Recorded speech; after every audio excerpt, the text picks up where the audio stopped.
মাটিকে স্পর্শ করে ঘোষণা করল সেই মহানায়কের আগমন বার্তা। লক্ষ কোটি জনতার কণ্ঠে ধ্বনিত জয় বাংলা আর জয় বঙ্গবন্ধু স্লোগানে মুখরিত হলো আকাশ বাতাস। সদ্য স্বাধীন স্বদেশের মাটিতে পা রেখে দু চোখের কোল মেয়ে প্রিয় নেতাকে ফিরে পেয়ে এদেশের মানুষও সেদিন উল্লসিত হয়েছিল আনন্দে অশ্রু সজল। আমার দেশের মাটি তোমার পদে একাই মাথা, তোমাতে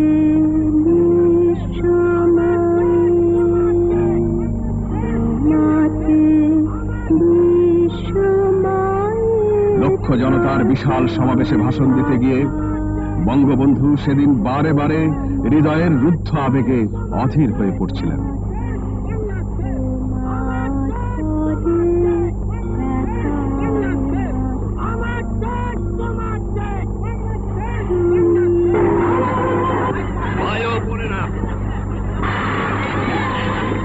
আমি প্রথমে স্মরণ করি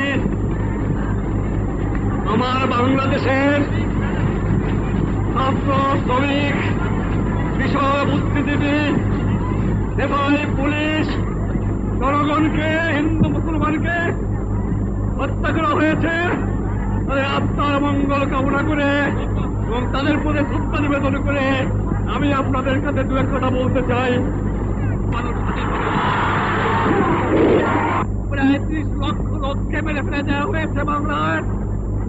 দ্বিতীয় মহাযুদ্ধেও এবং প্রথম মহাযুদ্ধেও এত লোক, এত সাধারণ নাগরিক মৃত্যুবরণ করে নাই, শহীদ হয় নাই, যা আমার এই 7 কোটি বাংলাদেশে পেয়েছে। আমি জানতাম না আপনাদের কাছে আমি ফিরে আসবো। আমি খালি একটা কথা বলেছিলাম, তোমরা যদি আমাকে মেরে ফেলে দাও আমার আপত্তি নাই, মৃত্যুর পরে আমার লাশটা আমার বাঙালির কাছে দিয়ে দিও, এই একটা অনুরোধ তোমাদের।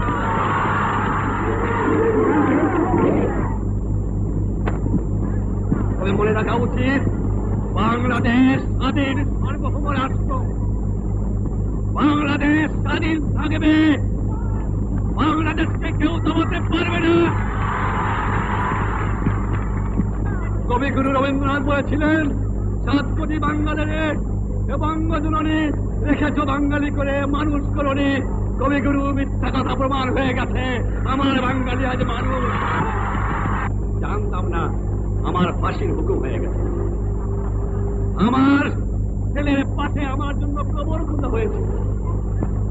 আমি প্রস্তুত হয়েছিলাম, বলেছিলাম আমি বাঙালি, আমি মানুষ, আমি মুসলমান। একবার মরে, 2 বার মরে না। আমি বলেছিলাম আমার মৃত্যু আসে থাকে যদি আমি হাসতে হাসতে যাব, আমার বাঙালি জাতকে অপমান করে যাব না, তোমাদের কাছে ক্ষমা চাইব না। এবং যাবার সময় বলে যাব, জয় বাংলা, স্বাধীন বাংলা, বাঙালি আমার জাতি, বাংলা আমার ভাষা, বাংলার মাটি আমার স্থান। বঙ্গবন্ধুর অনুরোধে ভারতীয় বাংলাদেশ ত্যাগ করে। তীক্ষ্ণ কূটনৈতিক প্রজ্ঞার অধিকারী বঙ্গবন্ধুর পক্ষেই এই পদক্ষেপ গ্রহণ করা সম্ভবপর হয়েছিল।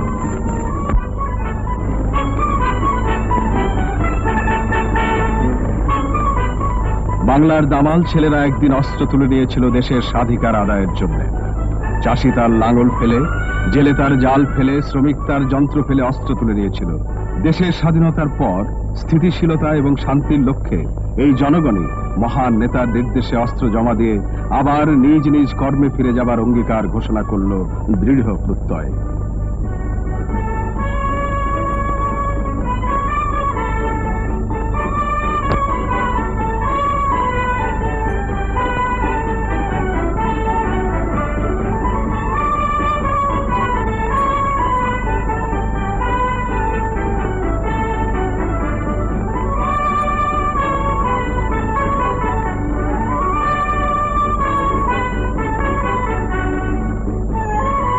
বেরিয়ে পড়লেন বঙ্গবন্ধু ব্যাপক জনসংযোগে। টাঙ্গাইলে অভূতপূর্ব এক জনসমাবেশে বঙ্গবন্ধুর সঙ্গে মিলিত হলেন বর্ষিয়ান জননেতা মাওলানা আব্দুল হামিদ খান ভাসানী। সদ্য স্বাধীন বিধ্বস্ত দেশকে গড়ে তোলার অদম্য উৎসাহ নিয়ে বঙ্গবন্ধু শেখ মুজিবুর রহমান তার কাজ শুরু করেছিলেন। একটি শোষণ মুক্ত, সুখী, সমৃদ্ধ সোনার বাংলা গড়ে তোলাই ছিল তার আজীবনের স্বপ্ন।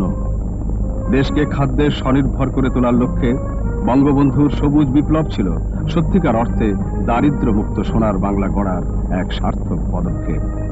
বঙ্গবন্ধু এদেশের মানুষকে সত্যিকার মানুষের মর্যাদা দিতে চেয়েছিলেন। নিপীড়িত, নির্যাতিত, দুঃখী মানুষের মুখে হাসি ফোটাতে বঙ্গবন্ধু ব্যাপক কর্মসূচি গ্রহণ করেছিলেন। কৃষকের মাঠ থেকে শুরু করে এই কর্মসূচি ছড়িয়ে পড়েছিল পল্লীর প্রত্যন্ত অঞ্চলে।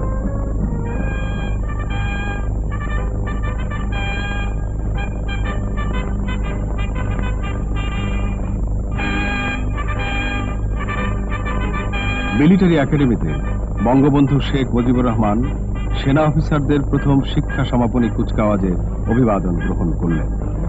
তিনি উপলব্ধি করেছিলেন একটি স্বাধীন জাতির সার্বভৌমত্ব রক্ষায় সুপ্রশিক্ষিত সেনাবাহিনী অত্যাবশ্যক। নৌ, সেনা ও বিমান বাহিনীকে তাই সুশৃঙ্খল বাহিনী হিসেবে যুগের উপযোগী করে গড়ে তোলার আকাঙ্ক্ষা নিয়ে বঙ্গবন্ধু কাজ শুরু করেছিলেন।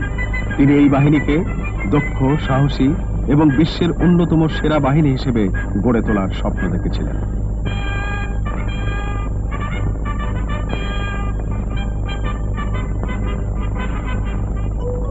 সদ্য স্বাধীন বাংলাদেশকে স্বীকৃতি দিয়ে মৈত্রীর হাত বাড়িয়ে এগিয়ে এলো বিশ্বের বহু দেশ। বিশ্ব নেতৃবৃন্দ ইতিহাসের মহানায়ক বঙ্গবন্ধু শেখ মুজিবুর রহমানকে অভিনন্দন জানাতে এগিয়ে এলেন স্বতঃস্ফূর্তভাবে। স্বাক্ষরিত হল বিভিন্ন দেশের সঙ্গে স্বাধীন বাংলাদেশের মৈত্রী ও অর্থনৈতিক সহযোগিতার বিভিন্ন চুক্তি।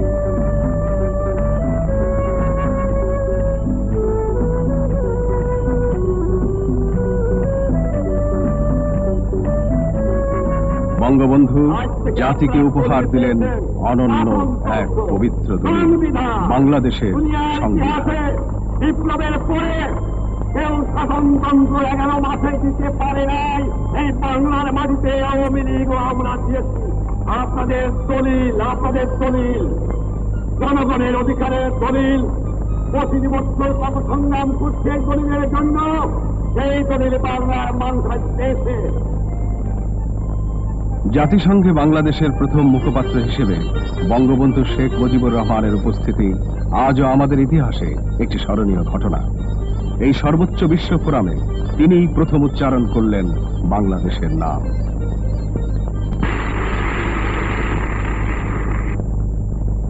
বাংলাদেশ তার সকল প্রতিবেশী দেশের সঙ্গে সৎ, প্রতিবেশী সুলভ সম্পর্ক প্রতিষ্ঠার চেষ্টা চালিয়ে যাবে। যে সম্পর্কের ভিত্তি হবে শান্তিপূর্ণ সহাবস্থান, পরস্পরের সার্বভৌমত্ব ও আঞ্চলিক অখণ্ডতার প্রতি সম্মান প্রদর্শন এবং একে অন্যের আভ্যন্তরীণ বিষয়ে হস্তক্ষেপ না করা। বিশ্বের এই এলাকায় এবং সর্বত্র শান্তি প্রতিষ্ঠা ও অক্ষুণ্ণ রাখার প্রতি প্রচেষ্টায় আমাদের সমর্থন অব্যাহত থাকবে। এই দুঃখ দুর্দশা সংঘাতপূর্ণ বিশ্বে জাতিসংঘ মানবের ভবিষ্যৎ আশাকাঙ্ক্ষার কেন্দ্রস্থল। জাতিসংঘের সদস্য দেশগুলোর ব্যাপারে বিশেষ দায়িত্ব রয়েছে। প্রিয় প্রেসিডেন্ট, সর্বশেষে আমি মানবের অসাধ্য সাধন ও দ্রুহ বাধা অতিক্রমের অদম্য শক্তির প্রতি আমাদের পূর্ণ আস্থার কথা আবারও ঘোষণা করতে চাই। আমাদের মতো জাতিসমূহ যাদের অভ্যুদয়, সংগ্রাম ও ত্যাগের মধ্যে দিয়ে এই আদর্শ বিশ্বাসী তাদের বাঁচিয়ে রাখবে। আমাদের কষ্ট স্বীকার করতে হতে পারে, কিন্তু আমাদের ধ্বংস নেই। মনে রাখতে হবে, জনগণের ঐক্যবদ্ধ ও সম্মিলিত প্রচেষ্টার মাধ্যমে শুধু আমরা আমাদের নির্দিষ্ট লক্ষ্যে পৌঁছতে পারি, গড়ে তুলতে পারি উন্নততর ভবিষ্যৎ। বিশ্বের বিভিন্ন দেশ থেকে এলো অভিনন্দন আর আমন্ত্রণ। প্রাচ্য, মধ্যপ্রাচ্য, পাশ্চাত্য সহ গোটা বিশ্বে বঙ্গবন্ধু অর্জন করলেন বিশ্ব নেতার সম্মান। সোভিয়েত ইউনিয়ন আমাদের স্বাধীনতা সংগ্রামে জুগিয়েছে অকুণ্ঠ সমর্থন। বঙ্গবন্ধু সোভিয়েত নেতা ব্রেজনেভের সঙ্গে সাক্ষাৎ করতে গিয়ে স্বাধীনতা সংগ্রামে সোভিয়েত জনতার সাহায্য সহযোগিতার জন্য তাদেরকে ধন্যবাদ জানালেন।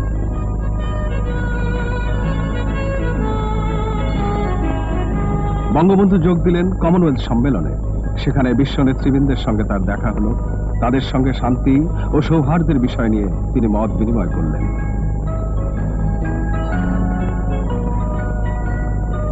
সৌদি বাদশাহ ফয়সাল বঙ্গবন্ধুকে তার দেশের পক্ষ থেকে সম্ভাব্য সব ধরনের সহায়তার আশ্বাস দিলে বঙ্গবন্ধু ঘোষণা দেন, আরবরা আমাদের ভাই, আমরা তাদের পাশে আছি।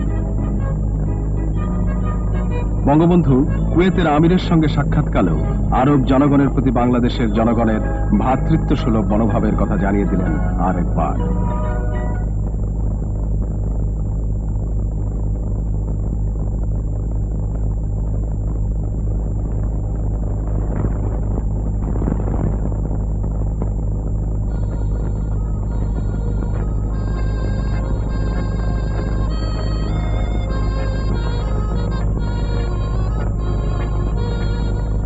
আলজেরিয়ায় জোট নিরপেক্ষ সম্মেলনে বঙ্গবন্ধু দ্ব্যর্থ কণ্ঠে ঘোষণা করলেন, মানবতার বিরুদ্ধে নির্যাতন ও নিপীড়নের অবসানে বাংলাদেশের কণ্ঠ সব সময় সোচ্চার থাকবে। তিনি তৃতীয় বিশ্বের দরিদ্র দেশগুলোর আত্মনির্ভরতা এবং অধিকার আদায়ের সংগ্রামে জোটকে একটি কার্যকর ফোরাম হিসেবে দাঁড় করাতে সকলকে সম্মিলিত প্রয়াসে এগিয়ে আসার আহ্বান জানালেন।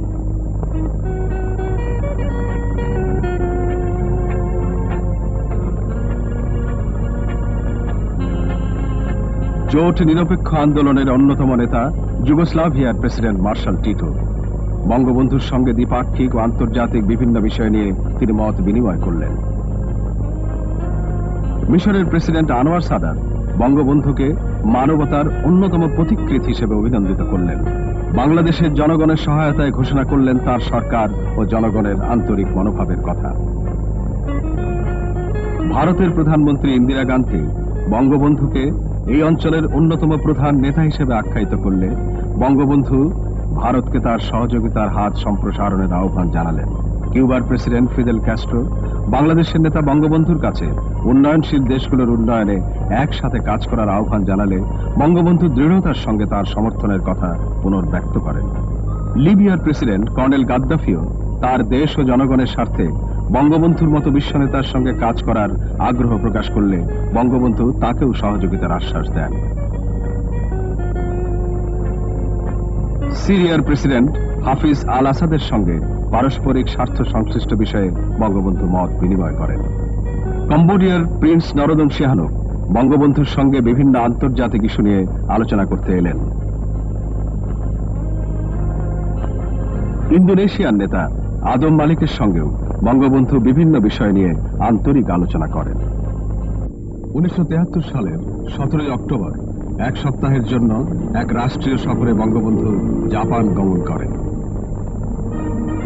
এখানে প্রসঙ্গক্রমে বিশেষভাবে উল্লেখযোগ্য যে বাংলাদেশ স্বাধীন হবার পর বঙ্গবন্ধু প্রথম সুযোগেই যমুনা নদীর উপর একটি সেতু নির্মাণে সাহায্য করার জন্য জাপান সরকারকে অনুরোধ জানান। বঙ্গবন্ধু সরকারের অনুরোধে জাপান সরকারের একটি বিশেষজ্ঞ দল 1973 সনের আগস্ট থেকে 1975 সনের আগস্ট পর্যন্ত বাংলাদেশে জরিপ চালায়। সেই জরিপের উপর ভিত্তি করে 1976 আগস্ট মাসে একটি রিপোর্ট জাপান সরকারের পক্ষ থেকে বাংলাদেশ সরকারকে প্রদান করা হয়। আজীবন তিনি বঞ্চিত আর শোষিত মানুষের পক্ষে লড়াই করেছেন। বিশ্ব মানবতা শৃঙ্খলা মুক্তির সংগ্রামে বিশ্বজুড়ে উচ্চারিত হয়েছে তার নাম। জোট নিরপেক্ষ সম্মেলন, ইসলামী সংস্থা, জাতিসংঘ ফোরাম সহ যে কোনো আন্তর্জাতিক শীর্ষ বৈঠক অথবা সম্মেলনে বঙ্গবন্ধু শেখ মুজিবুর রহমান কেবল বাংলাদেশের মানুষেরই প্রতিনিধিত্ব করেননি, প্রতিনিধিত্ব করেছেন শান্তি ও সৌহার্দ্যের পক্ষে বিশ্ব মানবতার। শান্তির এই অগ্রদূতকে সম্মান জানাতে 1973 সালে বঙ্গবন্ধুকে দেয়া হল জুলিও কুরি শান্তি পদক।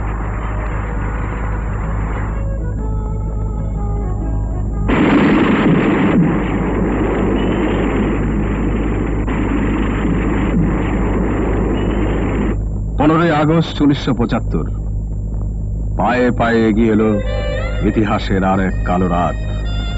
শান্তির অগ্রদূত বঙ্গবন্ধু শেখ মুজিবুর রহমানের বজ্র কণ্ঠকে স্তব্ধ করতে স্বাধীনতা বিরোধী একটি চক্র সেদিন মরিয়া হয়ে উঠেছিল। তাদেরই চক্রান্তের অংশ হিসেবে 1975 15 আগস্ট ধানমন্ডির 32 নম্বর বাড়িতে গর্জে উঠল ঘাতকের নির্মম বুলেট। বাঙালি জাতির ললাটে কলঙ্কের কালিমা লেপন করা হলো অতি সুকৌশলে।